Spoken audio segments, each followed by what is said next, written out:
venimos a hablar un poco de las visiones generacionales dentro de la literatura y tenemos a dos representantes que, aunque son los dos representantes de la literatura en castellano en general, uno es como más representante de la literatura madrileña, por así decirlo, venimos a hablar hoy de eso, y otro es un poquito más representante quizás de la literatura barcelonesa, pero luego tienen los cruces, digamos, y hablaremos sobre estos temas. Por un lado tenemos a José Ángel Mañas, que ya saben ustedes, recordarán aquel premio Nadal del 94, en el que quedó finalista con su novela Historias del Cronen, que contaba la historia de un grupo de veinteañeros madrileños que se pegaban como una gran juerga durante 15 días de junio del 92, digamos, bueno, aparte de vivir otras cosas. Fue una novela que se marcaba en la tradición realista, digamos, pero que a la vez renovaba una temática que venía siendo una temática habitual después de la literatura de posguerra, digamos, y él mostró como un nuevo tipo de sociedad que estaba subiendo en España. Tuvo un éxito inmediato, El Mundo lo colocó entre las 100 novelas españolas más importantes del siglo XX. Umbral dijo que Mañas era uno de los cronistas y novelistas más brillantes de su generación. Luego se hizo una película que redobló el éxito de la historia, digamos, aunque también distorsionó, por así decirlo, la historia. Y bueno, luego posteriormente le hizo una tetralogía y bueno, en la actualidad lleva 30 novelas y ha aprobado todos los géneros, novela negra, novela histórica, bueno, es un escritor muy prolífico. Y el último libro que ha publicado es uno que se titula Una historia del Cronen, no historias del Cronen, es una historia del Cronen en el que repasa los últimos 30 años de su biografía y de su bibliografía, pero también repasa de paso, digamos, porque un poco su biografía también es un poco la biografía de la historia editorial de este país, ¿no? Es un autor que ha pasado por muchas editoriales, que conoce muy bien el mundillo editorial y entonces en ese libro cuenta su historia, que en parte es la historia también cultural o literaria del país. Y es un libro también que tiene cierto tono crepuscular, ¿no? El autor, bueno, hablaremos de eso, pero el autor... Le ha chocado, creo que... Bueno, pero a mí me ha chocado más el libro, o sea, porque el libro es muy duro consigo mismo, yo creo que demasiado, pero bueno, hablaremos con él de esto.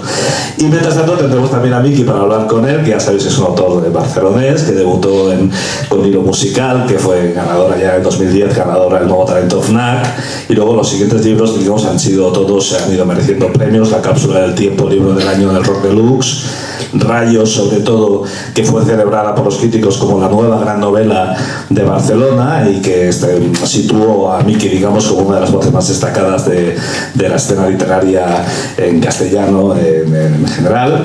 Y luego tuvo la novela Simón, que fue premio Ojo Crítico, finalista del Dulce Chacón, que apareció en todas las listas de los mejores libros del año y que, si no me equivoco, hay una adaptación audiovisual ahora en curso. Ahí está. Vale, ahí está, pero está en marcha, ¿no? Está en marcha. Está trabajando, vale. Trabajando en ello. Y su última novela es Orquesta, que bueno, publicó el año pasado y ahora hablaremos un poco de ella. Luego es colaborador habitual ha sido del País, del Culturas de la Vanguardia, actualmente es columnista del periódico y colaborador de Julio Otero, y aparte imparte clases de periodismo en la Universidad Autónoma. En Orquesta básicamente se cuenta una noche de verbena, es una novela coral con muchas voces, pero con un narrador muy especial. El narrador es la música, esa música que todos cuando vamos a un concierto sentimos retumbar dentro de nosotros, pues esa música que retumba es una voz, digamos, que va contando a los lectores la historia. Y dicho esto, así como presentación, vamos a hablar con ellos dos y quería empezar con José Ángel, preguntándole primero, sobre todo por lo que he dicho del libro este que has explicado, preguntarte por qué este libro ahora, después de 30 años, recordar todo aquello y cuál es la finalidad del libro y cómo nace la idea. Bueno, pues lo has dicho, bueno, buenas tardes a todos, encantado de estar aquí con vosotros y muchas gracias por habernos acercado esta mañana tan azarosa. Sí, a ver si... A las 5 de la mañana, creo que todos hemos recibido ese aviso. Era para avisar del acto de hoy. Y bueno, hemos comprobado que efectivamente no hay lluvia radiactiva, el día está estupendo y bueno, vamos a pasar un buen rato. Entonces sí, no, digamos que lo he explicado muy bien, o sea, yo arranqué muy fuerte con mi primera novela, Historia del Cronen, y fue digamos que un éxito inmediato. Fue de esas cosas que no ocurren nunca, es decir, yo metí un manuscrito en un sobre, lo envié a un premio, que era el premio Nadal, que evidentemente me sonaba, porque en aquella época ya sabéis que el premio Nadal era el premio de descubrimiento de referencia de la segunda mitad del siglo XX, ¿no? Digamos que todo esto arrancó con el primer jurado. Es curioso que tenían pactado ese premio con César González Ruano, ya sabéis que la neaba aquí en Sitges, pues con Teixidor, el padre, el fundador de Destino, ¿no? El padre del que luego fue, André Teixidor fue muy... mi editor. Bueno, entonces tenían pactado este premio y en el último momento pues llegó el manuscrito de Nada, de Carmen Laforet, y el jurado se insubordinó y le dio el premio. Entonces fue la mejor operación de marketing que pudo hacer, porque aquello, claro, fue un exitazo, fue un descubrimiento, y a partir de ese momento se especializa este premio en descubrir nuevas voces. Y de hecho en aquella época, durante toda la segunda mitad del siglo XX, pues cada vez que uno quería saber por dónde iban los tiros de la literatura en castellano, pues mirabas al premio Nadal, ¿no? Y de ahí salían pues quién, Álvaro Cunqueiro, Miguel Delibes, Sánchez Ferlosio, o sea, realmente Carmen Martín Gaite me parece que también arranca en Destino, y todo, has mencionado, pues yo me siento muy deudor y muy continuador de esta literatura realista de la posguerra en español, que me parece que para mí es muy entrañable, ¿no? Quizás era un momento en que a lo mejor estaba la sociedad española muy cerrada y tenían que mirar lo que tenían cerca, pero al final eso tiene un valor extraordinario, ¿eh? Yo siempre soy muy defensor del localismo, ¿no? Que decía Chekhov, dice, si quieres ser universal, háblame de tu pueblo. Bueno, llega a los años 90, todavía mantiene en aura ese premio, yo lo veo, es verdad que es mi primera novela. Es verdad que había tenido una experiencia previa. Yo el primer cuento que, o sea, mientras que hice una prueba para el Real Madrid no me cogieron, escribí un cuento, lo envié a un concurso. Esto es una historia, ¿no? Sí, bueno, lo escribí y lo gané. Era un concurso escolar y tal, entonces ya tenía, bueno, eso es muy importante porque te dan esa especie de palmadita en el hombro que se dice, bueno, pues algo debo de tener talento. Y luego la primera novela que escribí, la envío, se me ocurrió enviarla al premio Nadal por este aura que tiene, y ocurrió lo que nunca sucede, es decir, que quedó finalista, fue el año en que ganó Rosa Regás, que fue un exitazo. Esa novela, pues muy pocas semanas, ya estaba 10.000, 15.000, y ya luego el año que viene se hace una adaptación dirigida por Montse Armendáriz y producida por Elías Querejeta, que fue la película española más taquillera hasta la fecha, y se convirtió en una especie de boom, de fenómeno mediático. Y bueno, y me propuso, ¿no? Entonces, bueno, lo curioso, eso, lo que cuento en este libro es un poco pues la experiencia de aquello, siendo muy joven, estando muy poco preparado, lo traumático que fue, porque es una patada hacia arriba y uno no estaba. Yo entro en un mundo con unos códigos que desconozco y cometo muchas torpezas, y es que eso lo desarrollamos, pero sencillamente para mí lo más interesante de esa experiencia y de las cosas que reflexiono en el libro es que, claro, de repente crees en la meritocracia. O sea, tú crees que las cosas funcionan de una manera que no funciona. Es decir, crees que puedes meter un manuscrito en un libro, enviarlo a un premio, que se publique, que tenga éxito, que sea una película y que tú te quedes en tu casa y eso sea normal. Eso no sucede. Entonces, bueno, yo tardé como 15 años en entender cómo funcionaba el mundo. Y eso es, bueno, y hablo un poco de mi trayectoria, que es muy peculiar en ese sentido, ¿no? Y eso es una historia. No sé si recuerdas tú cuando el éxito de Mañas, dónde estabas tú, cómo recibiste aquello y de alguna manera si pudo influirte de algún modo en tu trabajo.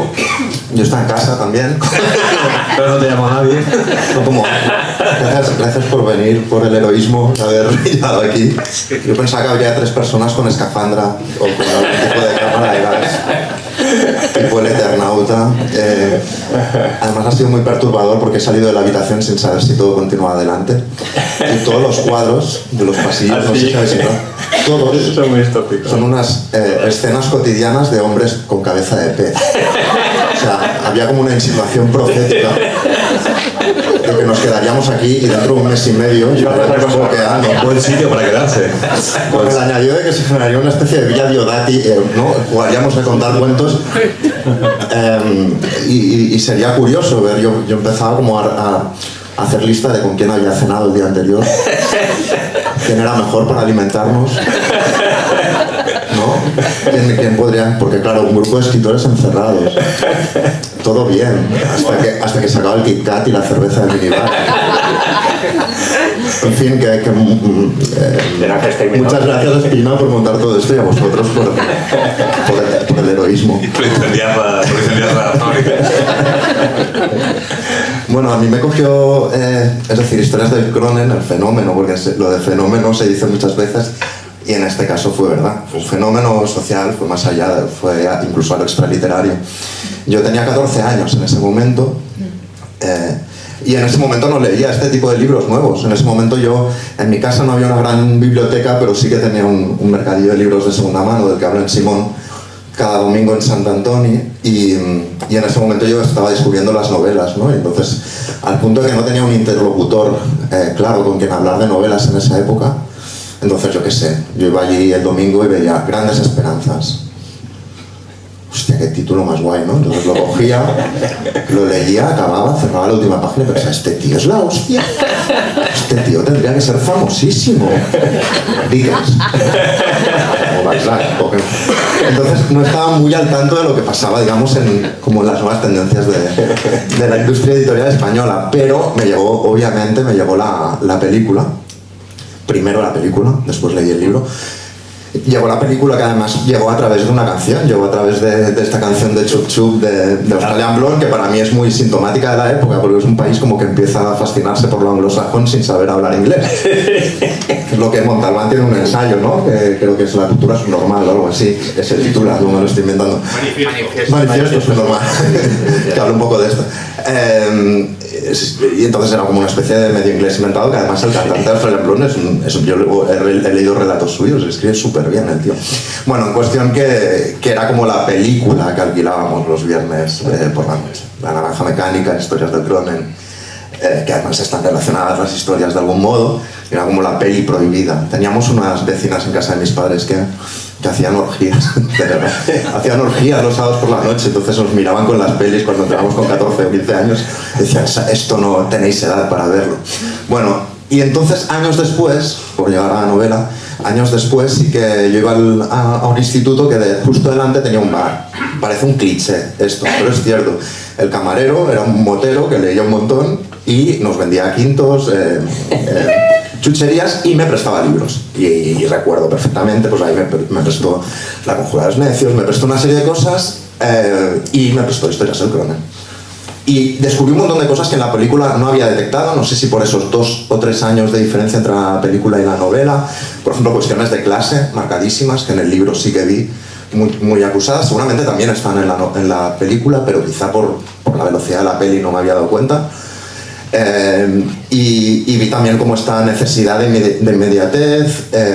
Vi también esta cosa como, que me parece que es una novela que dialoga muy bien con el realismo muy español, pero al mismo tiempo de su época con lo que dialoga es pues con James McInerney o con Bret Easton Ellis también, o con Irving Welsh o con cosas que están pasando fuera de España, ¿no? Y entonces de algún modo el Cronen me parecía como que lo traducía, incluso que traducía las palabras, ¿no? Es decir, jugaba con los materiales cercanos del Madrid de la época, pero con unos códigos no importados, sino que estaban por estrenar en España de alguna manera, ¿no? Entonces sí que fue una lectura que hice, pues eso, con 18 años, una cosa así.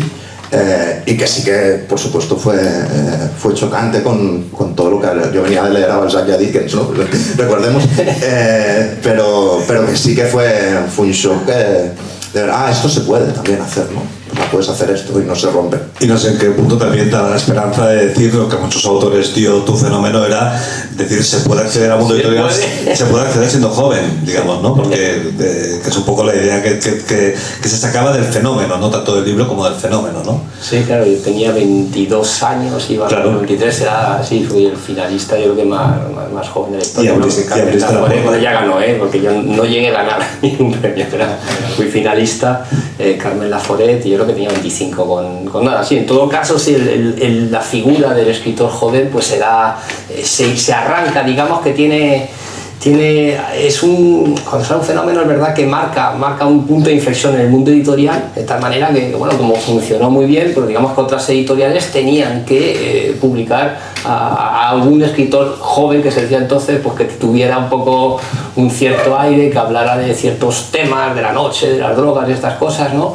Y bueno, generó una tendencia, ¿no? Entonces, como siempre, cuando se abren las puertas del mundo editorial, pues hubo cosas buenas medianas y malas, hubo de todo, pero sí que marcó algo. Es verdad que la nueva narrativa española pues tenía una tendencia quizás cosmopolita, un poco de reacción, como reacción a este realismo de posguerra, ¿no? Y había pues ganas de abrirse al mundo, y es verdad que nos gustaba más ir a Nueva York, o por ejemplo, yo siempre pongo el ejemplo de Jesús Ferrero, ¿no? Ver Berlín, pues se va a China, etcétera, y es verdad que esto era romper y era volver un poco a poner el foco en lo más cercano, en un mundo en el que todo el mundo estaba yendo a los bares, todo el mundo estaba tomándose copas, todo el mundo estaba en esos circuitos, ¿no? Pero bueno, no parecía que fuera algo novelable, ¿no? A mí me gusta poner a este respecto pues el ejemplo de Little Children, esta novela de Tom Perrotta, este norteamericano. Y es curioso porque habla de los parques infantiles. Como padre, pues yo he ido a esos parques infantiles, yo estaba ahí, pero yo no vi ninguna novela, ¿no? Y él vio pues que había una novela entre los padres que empezaba a ligar unos con otros y tal, y esa visión es la que tiene gracia muchas veces, ¿no? Que al final arte es ver lo que está cerca y darle interés, ¿no? Entonces, bueno, pues yo en este mundo de los bares, etcétera, pues vi eso. Y luego lo que dice Miki, efectivamente, yo tenía una tradición, todos los escritores pues somos como unos ríos donde tenemos varios afluentes, ¿no? Y sobre todo, yo tengo mucho cariño al localismo, al realismo posguerra, y luego estaba pues todo ese realismo anglosajón que tiene bastantes puntos de conexión, pues que va eso desde Huckleberry Finn y Salinger hasta efectivamente J. McInnes, del Pestonides, o sea, estos últimos que también se empezaban a leer. Y John Ellis, por ejemplo, lo que encontré fue esa sensación de que ese universo pop, ese mundo de canciones, esa música, eso que se podía entrar en el texto, ¿no? Podía entrar en la novela. Y bueno, efectivamente, pues también estaba ahí en mi novela. Fue la última vez que como que los jóvenes eran jóvenes de verdad, porque luego cuando llegó mi generación, eras joven cuando ya no eras joven. Yo recuerdo que publiqué la primera con 29 y me acuerdo como que me caducaba el carnet Jova del banco, de la casa. Y publiqué la novela y lo ampliaron 5 años, iba a ser 5 años. Y un momento que yo pensaba que iba a encadenar el carnet Jova con la tarjeta rosa de jubilado, porque, o sea, digamos, hasta hace 4 años... Creo 4 años, sí. O sea, yo ya tenía 40 y hicieron una portada en el ABC Cultural que éramos Elena Medel y yo, como los nuevos jóvenes y yo estaba en casa poniendo pañales y admirando mis primeras canas, pensando, hostia, jóvenes, de verdad. Creo que eso ahora vuelve a haber otra vez una apuesta por autores jóvenes de verdad, pero es verdad que después de su boom durante un tiempo sí que no se confió de esa manera en autores de tipo. Me gustaría hablar un poco de Barcelona y Madrid, empezando por Barcelona. Primero, tú fuiste como señalado un poco como el representante de la nueva literatura barcelonesa, y tú mismo en las entrevistas sobre tu última novela con orquesta manifestaste que habías querido escribir un tema que no estuviera en la novela, que no estuviera ambientada en Barcelona, porque querías desprenderte de esta etiqueta que te estaban poniendo de nueva literatura barcelonesa, como que te incomodaba, digamos, ¿no? Me gustaría empezar por ahí y luego hablar sobre Barcelona contigo también. No, o sea, sería un poco pues, soberbio decir, o sea, la palabra no sé si es incomodar, pero sí que es cierto que cuando se cataloga una novela como novela de Barcelona, o sea, una ciudad no es un tema literario, entonces es como que opaca otra serie de cosas que puede tener la novela. Y luego yo me veía, sobre todo cuando hacía promoción en otros países, que me preguntaban, básicamente hacías entrevistas en Alemania o Italia y te estaban preguntando por la ciudad, como si fueras una especie de guía turístico o de representante institucional, cuando yo en ese momento casi no estaba viviendo la ciudad, ¿no? Entonces sí que había como esta necesidad igual de en esta última novela apartarme un poco de la ciudad, seguramente para volver, pero apartarme durante un tiempo. Ahora bien, o sea, es decir, yo me siento cómodo con la tradición de las novelas de Barcelona, son novelas fundamentales para mí. Lo es Vida privada, lo son todas las de Casadella, lo son las de Mendoza, lo son las de Marseille, por ejemplo, evidentemente, ahora que estamos aquí. De hecho, yo recuerdo mucho como un momento importante en mi vida la idea de la visita al maestro una vez que fui a casa de Marseille, que fue divertidísimo porque íbamos 3 escritores y nos citó como a una hora muy complicada, que eran las 5 de la tarde, la típica hora que no sabes qué llevar. ¿Qué llevas? ¿Pastitas? ¿Pintos? Ya hubo como un cónclave ahí muy extraño para decidir con qué subíamos. Llevamos de todo, al final parecíamos los Reyes Magos. Llegamos y nos hace pasar al despacho, había 3 butacas ahí. Yo era el menor de los 3 que íbamos. había 3 butacas y había 2 que estaban en perfecto estado y en medio había una especie de reclinatorio descentrado. Y evidentemente es donde me tocó sentarme, de tal modo que me senté ahí como... Y se hundió la butaca. Una cuestión física. De repente yo miraba al maestro y se me abría la boca, como cuando miras un pantocrátor de una iglesia, ¿no? Entonces empezó con un arsenal de historias magníficas. Y mira que me habían alertado, me habían prevenido de que podía a lo mejor ser un poco huraño, nada más lejos. Empezó a contar historias, empezó a contar la historia. Yo llevaba mi edición de Últimas tardes con Teresa, que la había comprado en el mercadillo que os decía antes, para que me la firmara. Y entonces él empezó a contar un Sant Jordi donde se le habían acercado, una mujer se había interesado, él había interpretado que quería el libro, al final la mujer quería la mesa. Estaba explicando cosas relacionadas con las firmas y entonces empezó a contar una historia, empezó a contar una historia que le pasó en Venezuela, creo, o en Colombia, que le hicieron una entrevista, ¿no? Y entonces, ya lo sabéis vosotros, una de las preguntas habituales a un escritor es ¿qué es más importante? ¿El fondo o la forma? Señor Marcé, ¿qué es más importante? Todo esto yo mirando así, ¿eh? ¿Qué es más importante? ¿El fondo o la forma? Dice, hombre, el fondo, porque por muy bien que cuentes una historia, si no tienes nada que contar, pues evidentemente no eres un escritor, Sigue la entrevista, acaba la entrevista, se va al camerino, cuando va a medio pasillo, esto me lo estaba contando, ¿eh? Cuando va a medio pasillo llama a la de producción y dice, señor Marcé, estamos desolados, no se ha grabado la entrevista. Tenemos que repetirla. Se vuelve a sentar, empieza la entrevista y llega el momento clave. ¿Qué es más importante, señor Marcé? ¿El fondo o la forma? La forma. La forma, porque esto es como un chiste. Por bueno que sea, si no sabes contarlo, no eres un escritor. Estaba contando esto y yo iba acariciando mi ejemplar de Últimas tardes con Teresa. Ya, encima de buen escritor, cuenta bien historias, ya me caso. Estaba como palpando el ejemplar de Últimas tardes con Teresa, una edición del Circo de Lectores en tapa dura. Estaba palpándola para dárselo, ¿no? Y entonces él cuenta la historia que os he dicho de Sant Jordi, y cuando estaba a punto de sacarlo, estaba sacándolo de hecho, el tío nos mira y dice, es que yo no entiendo cómo alguien puede querer que le firmes un libro.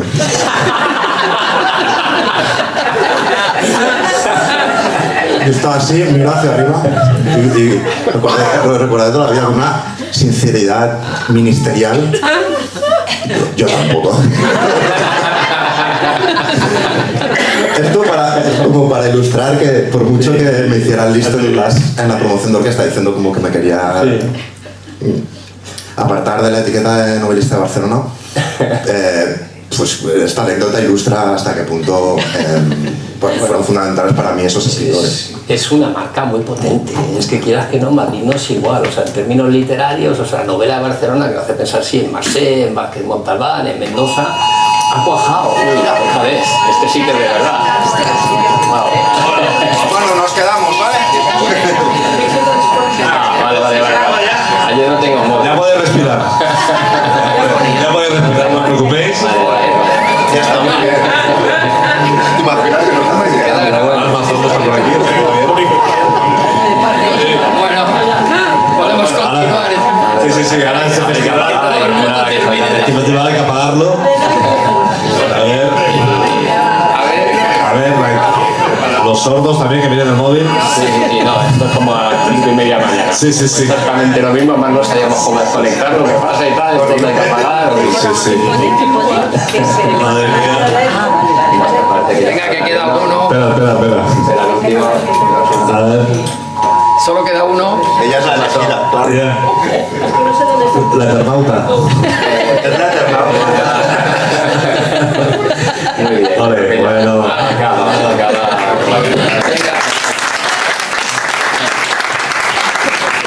Entonces sí, yo creo que es una marca muy potente que se ha generado y que es bonito, ¿eh? Yo me sentí orgulloso. Es verdad que en Madrid, o sea, yo siempre digo que soy madrileño, madridista y madrileñista.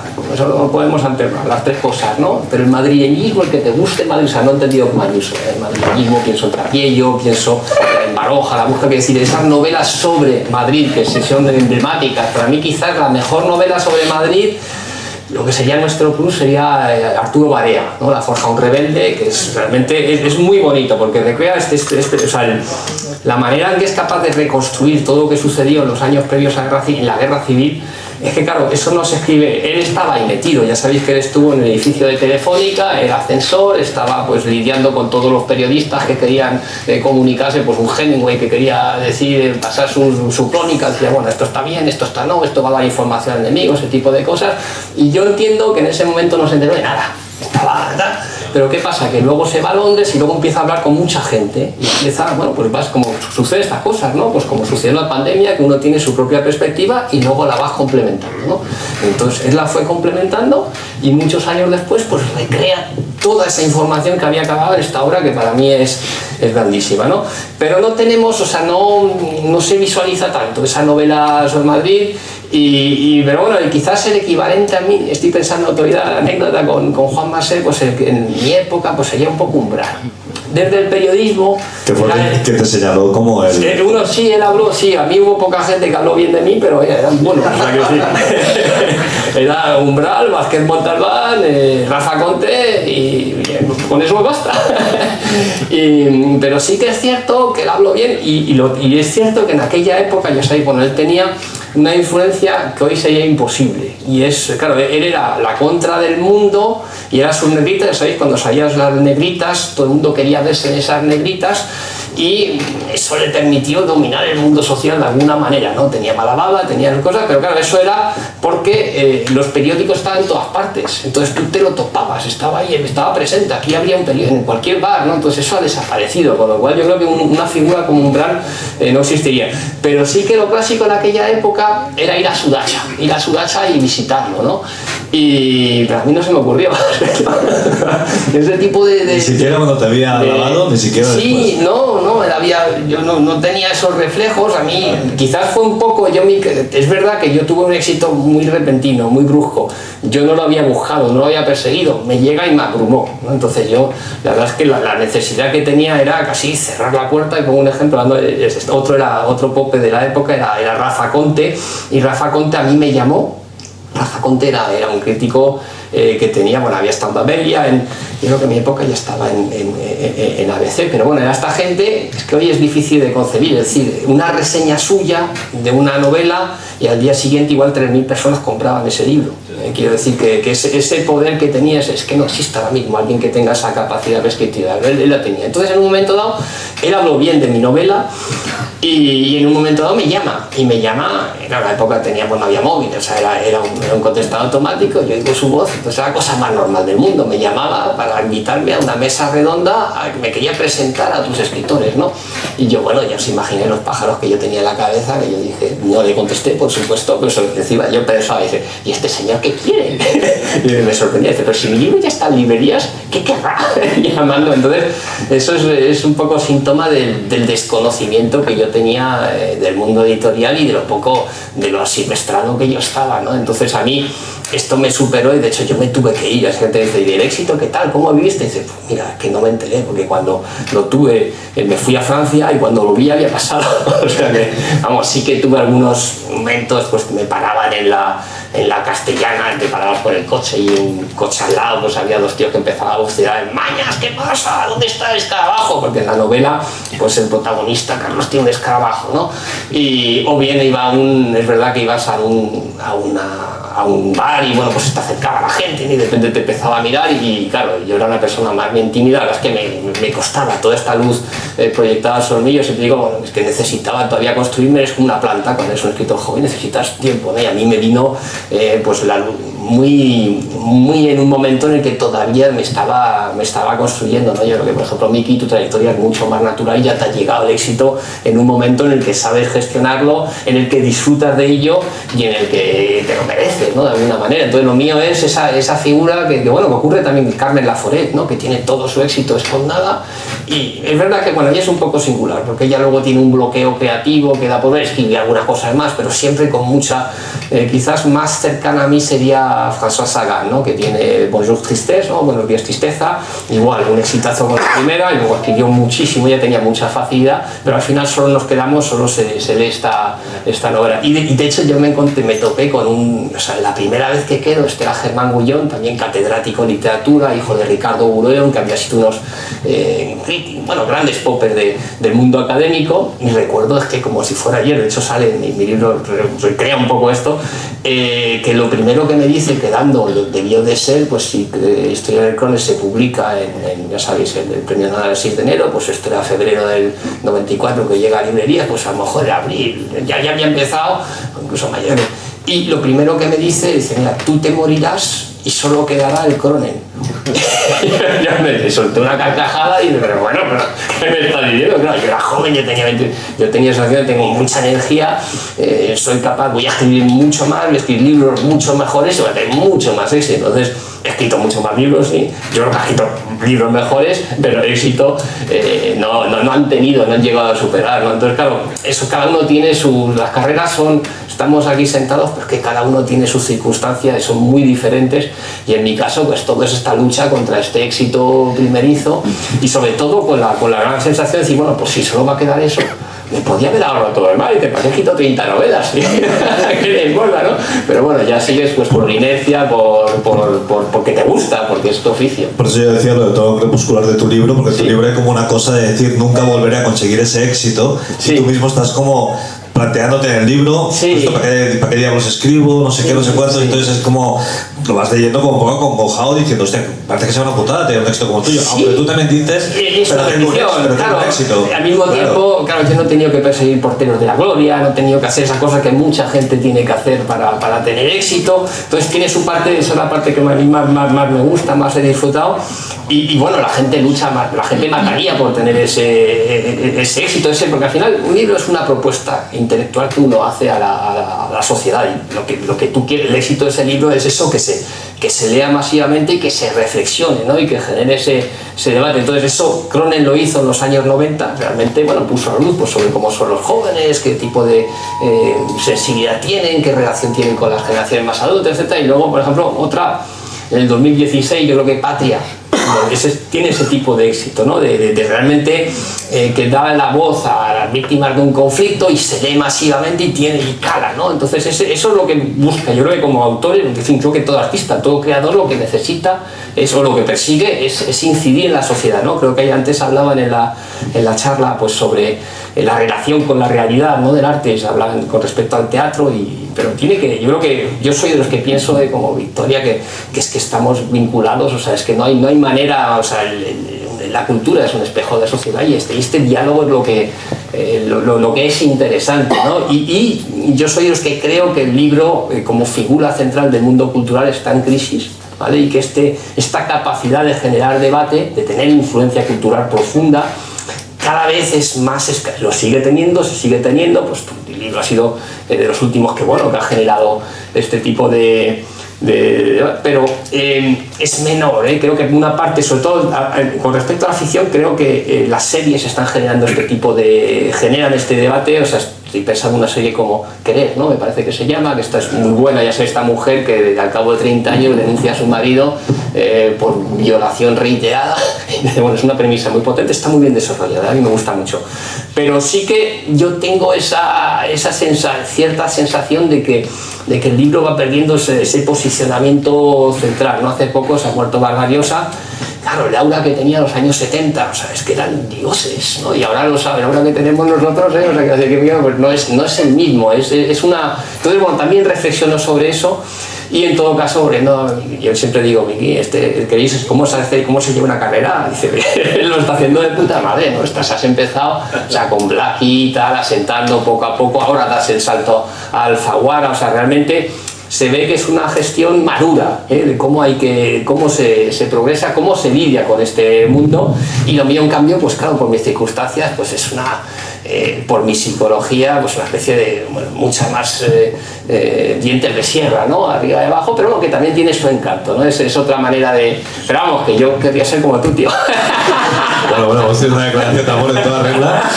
Claro, y yo en el instituto también. No, yo creo que es curioso porque sí, el libro no está como en el centro del debate, es cierto. Por otro lado, por lo visto se venden más libros que en otras épocas. Es decir, lo que no está en el centro del debate es la figura del escritor, eso es cierto. O sea, decía Kurt Vonnegut que la relevancia social del escritor quedó muy atrás, en la época del vapor. Y es cierto, o sea, no habrá o la figura o este tipo de periodismo que comentabas, ¿no? En Madrid, la voz de autoridad de determinados periodistas de la época en Madrid, pues eso ya no existe, está todo mucho más atomizado, incluso libros que encuentran muchos lectores no dejan de tener de ser su jardín, ¿no? Que no es algo transversal, ¿no? Yo quería hablar un poco del concepto de generación, porque cuando pienso en la obra de Mañas, claro, todos enseguida asociamos, ¿no? Ray Loriga, Lucía Echevarría, tal, una generación que vino como detrás tuyo, ¿no? Que aparecieron detrás de ti todos estos autores. Sin embargo, cuando pienso en ti, a lo mejor es una cosa mía, pero no pienso tanto en edades, sino pienso en nombres de autores, pero que no coinciden contigo con la edad. Pienso en Zanón, en Casabella, tal, no sé qué. Entonces no sé si hay, en la diferencia de edad hay una diferencia de época y la generación también viene marcada por eso, o es que hay tipos de generaciones, algunas construidas editorialmente y otras más libres, construidas literariamente quizás, no lo sé. Quería saber cómo veis desde vuestras perspectivas el concepto de generación cada uno. Si quieres empezar tú con la de... Bueno, claro, yo estoy muy en el centro de ese debate porque has hablado de la generación X y yo empezó a hablar también de la generación Cronen, que eso de hecho yo tuve un debate una discusión fuerte con el director, es un sociólogo, es Luis Mancha, y yo cuando dijo que iba a titular Generación Cronen le llamé y dije no me gusta ese título, no tiene ningún sentido. Yo mi relación con Lucía Echevarría, con Ray Loriga, gente a que me asociaba, pues ellos tenían entonces pues 5 o 6 años más y yo no me sentía, no sé, me parecía, tenía una noción un poco biológica de las generaciones y creo que tiene que haber una componente de voluntariedad también, ¿no? O sea, este tema de generaciones es una cosa muy española, ¿eh? O sea, en Francia se utiliza menos, creo que en Alemania a lo mejor sí, en Inglaterra nada, pero bueno, uno piensa y dice la generación del 27, pues bueno, unos tíos, una banda o amigos o por lo menos conocidos que se dan cita en torno a un evento, pues puede ser pues el centenario de la muerte o el nacimiento de Góngora, ¿vale? Le gustaba todo Góngora y tal, bueno, pues ya está.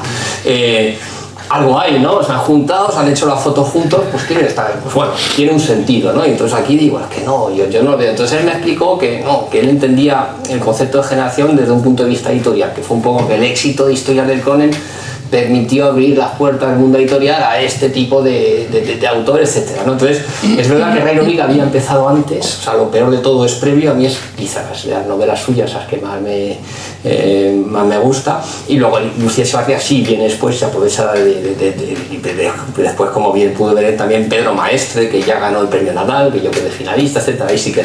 Entonces, él tenía ese concepto, a mí, en términos editorial, pues bueno, ahí ha quedado, como siempre, es verdad que es un concepto Cronen muy peculiar y son de esos conceptos autóctonos que acaban cogiendo un cierto aura, que acaban nadie sabe muy bien qué es lo que significa. Yo os digo entrada para que sepáis, a lo mejor no conocéis la anécdota, pero está en una cervecería y lo único que pasaba es que detrás había una publicidad de Kronenbourg en la puerta, entonces todo el mundo llamaba el Cronen, eso es todo el misterio, ¿no? Entonces de ahí, pero bueno, a partir de ahí pues la gente lo utiliza como este es muy Cronen, y yo he oído a la gente decir, joder, menudo personaje más Cronen, ¿sabes?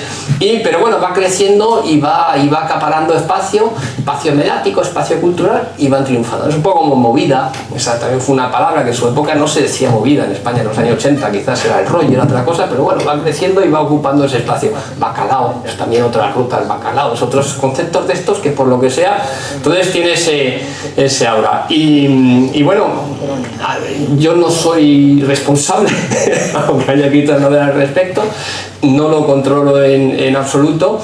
Pero no obstante, lo que sí que siento, porque el otro día estuve en una tertulia también y había un chaval que decía, no, esto es un invento, las generaciones no existen, existen grupos, no sé qué. Yo creo que sí que existen. O sea, hay un poema de esto, yo creo que lo cita de Hemingway, creo que lo cita, yo lo leí en Roger Wolfe, ya sabéis que pese al nombre es un poeta español, y traducía este poema y decía algo así como dice Hemingway, ¿no? Dice la época quería tal cosa y nosotros lo hicimos, la época quería tal otra cosa y nosotros lo hicimos. Yo creo que sí que hay un mandato de época, hay una serie de referencias culturales compartidas y sin darnos cuenta todos obedecemos ese mandato. Entonces creo que sí que hay una cercanía de la gente que ha crecido, que tiene una cercanía biológica, que comparte esas referencias y que se acaban pareciendo culturalmente entre sí mucho más que los padres y los hijos, entre la continuidad entre padres y hijos, a lo mejor más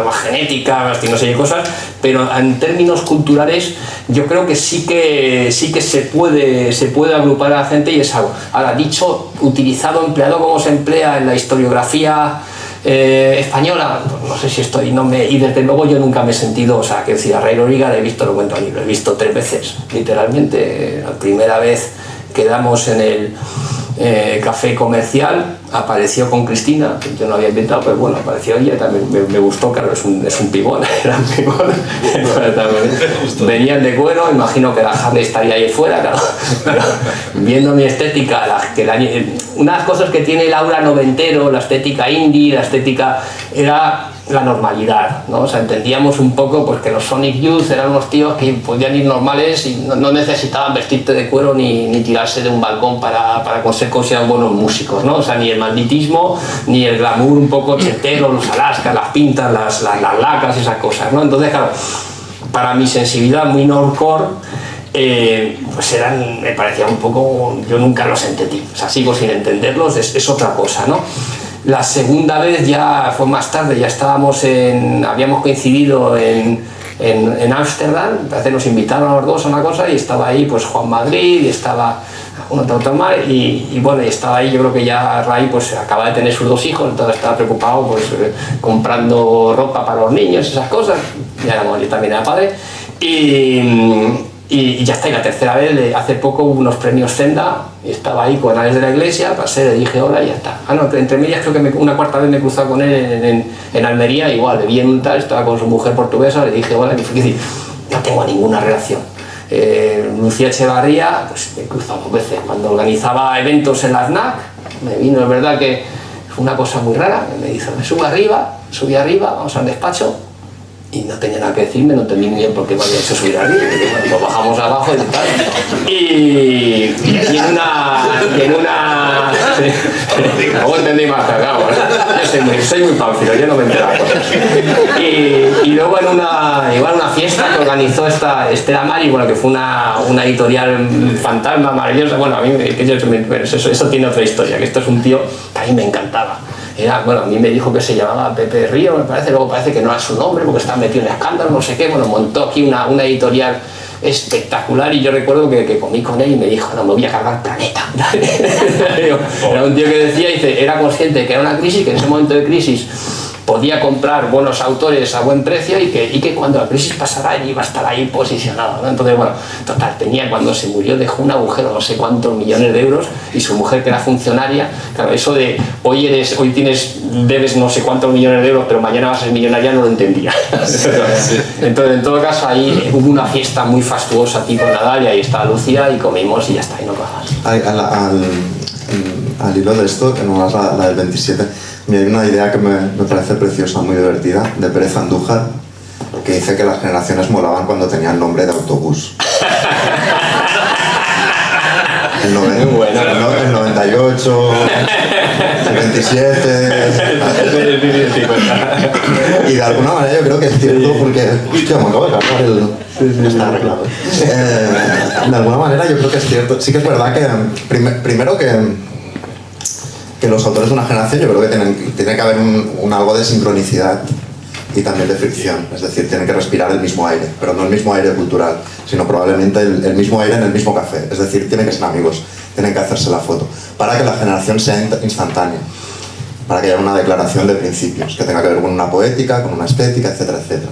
Si no, si tiene que ver con maniobras más de índole industrial, pues levantan muchas más suspicacias. Claro, si acaso se tiene que hacer como a toro pasado, como se hacía con los movimientos artísticos, que se les ponía un nombre pues, de la pintura, un nombre cuando pasaba el tiempo, ¿no? O sea, hay que dejar pasar el tiempo, del mismo modo que creo que el crítico literario válido de verdad es el tiempo, pues para poner nombre a determinados movimientos también tiene que que serlo. Y luego hay otra cosa, que es la cosa esta que siempre tendremos como de desmarcarnos de una generación. Está como está todo lo que nos ha explicado Mañas, ¿no? Ahí está esta cosa que creo que tiene que ver con ser escritor, porque al final el escritor lo que hace es un señor que está en su casa, ¿no? Si es verano, pues en calzoncillos, ¿no? Si es invierno, con su peor sudadera o lamparones calcificados. Está solo, escribe solo, y lo que pretende es que su voz cuente algo que no está contando nadie más, ¿no? Pero aquí lo gracioso y lo mágico es que el que le lee también está solo, probablemente en calzoncillos, con bragas, o con su sudadera de leer en el sofá con la manta. Es un baile de dos, como de estar solo, de alguien que está solo, a alguien que le está leyendo solo, y bueno, decía Roland Barthes, ¿no? El texto es una partitura, cada uno lo interpreta a su manera, salen tantos textos como lectores haya, por lo tanto que luego te metan en un grupo que supuestamente todo ese grupo está diciendo lo mismo, pues a ti te incomoda, y lo primero que dices es yo no pertenezco a eso. Y luego las generaciones, algunas de las que ha nombrado Mañas Mascaral, los escritores no tenían nada que ver, o sea, no sé, el estilo de Fitzgerald y el de Hemingway, por ejemplo, o el de Dos Pasos, no tienen demasiado que ver. Tiene que ver ese momento histórico que reclamaba una serie de voces, ¿no? o de figuras de escritor, pero no tiene tanto que ver con el texto. Por tanto, yo creo que es algo que se puede hacer a todo pasado, ¿no? Y puestos a elegir gente con la que dialogar, pues no tienen por qué estar en el mismo bar al que vas tú. Tú decías, te veo más conectado con Casabella, con Zanón, pues probablemente, o sea, ¿no? O sea, que si tienes la oportunidad de, gracias a la literatura, tener amigos que nacieron hace 500 años, ¿por qué limitarte a los que hay aquí? La frase está... Bueno, Zanón muchas veces te cita y no llega, o cita dos. Un día, con nada, tenemos la experiencia. Pero la frase está tan bonita de Stoner, ¿no? De la novela, ¿no? El profesor que le dice a un alumno, Shakespeare le está hablando a través de 400 años, ¿no? Le escucha, no le va a hacer caso. O sea, ¿por qué vas a poner a montarte generacioncillas con gente que te rodea? Pues no, vete de bares, brinda un ratín y luego vuelve a casa y escribe, que es lo que tienes que hacer, escribir, si quieres ser escritor. Yo sé que Vicky tiene que coger un tren, ya no sabemos si es un tren radioactivo. Vas bien, ¿no? Sí, lo cojo de 50. Vale. Pues estará lleno como de pasajeros leyendo la prensa con cabeza de pez, ya lo estoy viendo. No sé si mientras tanto, si alguien quiere plantear alguna pregunta, sería un buen momento ahora. No seáis tímidos, no guarden, ya lo habéis visto. No son radioactivos tampoco. Y si no, mientras tanto, os quería preguntar yo por los consejos. A ti quería preguntarte por esa historia tan bonita de tú comiendo con tu primo tercero, cuarto o quinto, ¿no? Casabella, quedando para comer y dándote consejos de cuando tú eras un aspirante. Y tú, aquel consejo que te dio aquel padre de una amiga cuando le enseñaste las historias del Clonem, que te dijo, claro. que te dijo que ni de broma, ¿no? Sí, bueno, sí, yo he tenido... Sí, era claro. Hablo sobre los consejos en general. Bueno, no era un consejo, o sea, yo, digamos que tenía mi manuscrito, yo había visto la publicidad del Premio Nadal, y dice, bueno, ya ve. Perdona, antes de eso, justamente, sí, no, tiene razón, no, lo había visto previamente a eso. Yo lo único que tenía, yo no sabía qué pasos había que dar para acceder a la publicación, y tenía el padre de un amigo, la amiga es Ana Merino, y el padre es José María Merino, es un novelista profesional, y pues eso le di, dígaselo a tu padre, a ver qué piensa y tal.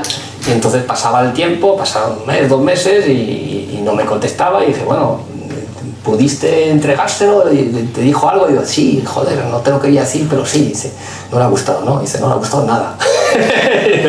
Joder, ¿y por qué? Dice, es que no es literario. Coño, no es literario. ¿Y si no, qué es?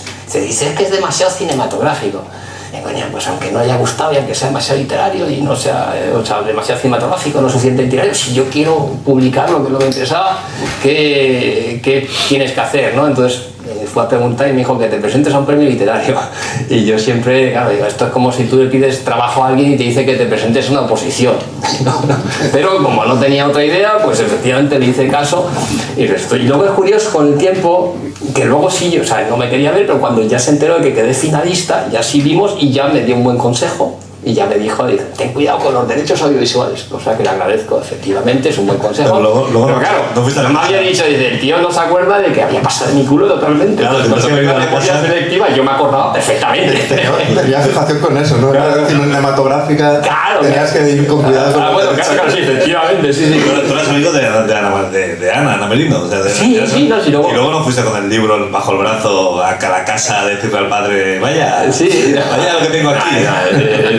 Eso no, pero sí que es verdad que es curioso que Ana tiene la versión suya, además siempre dice, no, es que mi padre te ayudó y tal. Bueno, claro, ya cuando yo no quería eso, cositas de cosas curiosas. Y tú como consejero esto tienes, bueno, no sé si aparte de Casa Bella tienes alguna otra historia, pero como alguien que te dio consejos tienes esta historia, ¿no? Sí, yo en casa no había libros, porque además yo nací como 5 años después de que miraran mis padres que vinieron sin libros, vamos. Vi crecer la biblioteca a medida que crecía yo. Pero sí que había esta figura que era la de Francis, entonces la de Casa Bella. Entonces la cuestión era curiosa, porque claro, yo desde muy pequeño quería escribir, quería escribir, es algo que dices en la adolescencia.